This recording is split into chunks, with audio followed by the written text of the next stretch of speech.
gusto ko na siyang makita. Gusto ko na siyang mayakap. Gusto kong iparamdam sa kanya ang pagmamahal ko bilang Ito ang latest update sa nawawalang beauty queen na si Catherine Camilon na halos mahigit isang buwan nang nawawala. Ikinuwento ng nanay ni Camilon ang naging huling pag-uusap nila bago mawala ang beauty queen. Samantala napag-alaman rin ng PNP na nagwala umano ang legal wife ni Police Major Alan De Castro. Ito ay matapos makumpirma na si Catherine Camilon nga ang babaeng inilipat sa abandonadong pulang SUV. Narito ang buong detalye.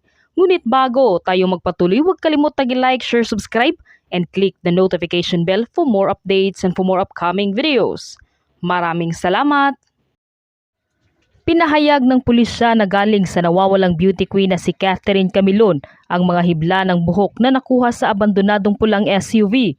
Ayon sa Philippine National Police, tumugma ang mga nasabing sample sa DNA profile ng kanyang mga magulang.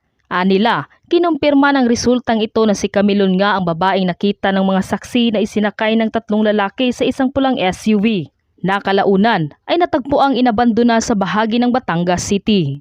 Nagsampa na ang PNP ng mga reklamong kidnapping at serious illegal detention laban kina Police Major Alan De Castro, driver nitong si Jeffrey Magbantay at 2 pang hindi pa nakikilalang individual. Matatandaang umamin na si De Castro na nakarelasyon niya si Catherine Camilon. Siya rin umano ang nagbigay ng sasakyang ginamit ni Camilon noong mawala ito nitong October 12, 2023. Samantala ikinuwento naman ng nanay ni Catherine Camilon na si Rose Camilon ang naging huling pag-uusap nila bago mawala ang beauty queen. Gusto ko na siyang makita. Gusto ko na siyang mayakap. Mananagot sila. Hindi po pwedeng palampasin ito na ganito na lang. Ayos siya. Habang siya nasa kwarto na, sabi niya, Ina, bukas, sa Batangas lang ako. Ibig sabihin ho noon sa akin, hindi siya papasok ng 8:33, nakatanggap na ako ng tawag sa kanya. Sabi niya, nandito ako sa Bawan, nakapark. Hinihintay ko lang yung aking kasama. Yun na ho ang aming huling usapan. Tawag na ako sa kanya, Kenneth B. Rich. Nagpunta ako ng messenger niya. 14 hours na offline. Sumagi sa isip ko, hindi pala siya nagsasabi ng totoo sa akin. Sinabi ho niya na si Kat ay merong kinikita na isang pulis na karelasyon niya. Kada punta niya doon, yun ang nagiging kasama niya. Nag-send siya ng mga text message ni Kat, ng mga yung parang mga conversation nila na ito ang kanyang kasama. Wala ka nang maramdamang galit yung galit na hinanakit para sa anak mo dahil ang iisipin mo na lang makita siya. Sabi niya, maglulod ako para may paayos natin ang bahay. Yung parang ang pangarap niya ay nadudoon na idea. Wala naman talagang nasasabi sa amin ng aming anak. Kaya masakit. Gusto ko na siyang makita.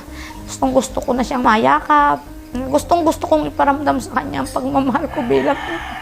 Sa kabilang banda naman napag-alaman rin ng PNP na lumayas na umano sa kanilang pamamahay ang legal wife ni Major Alan De Castro. Bit-bit umano ang kanilang mga anak.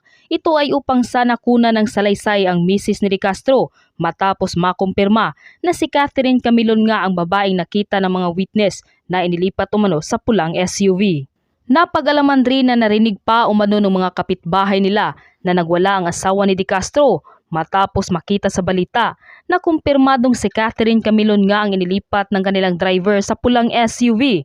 Dala na rin umano ng kahihiyan ay mas pinili na lamang umano nitong lumayo.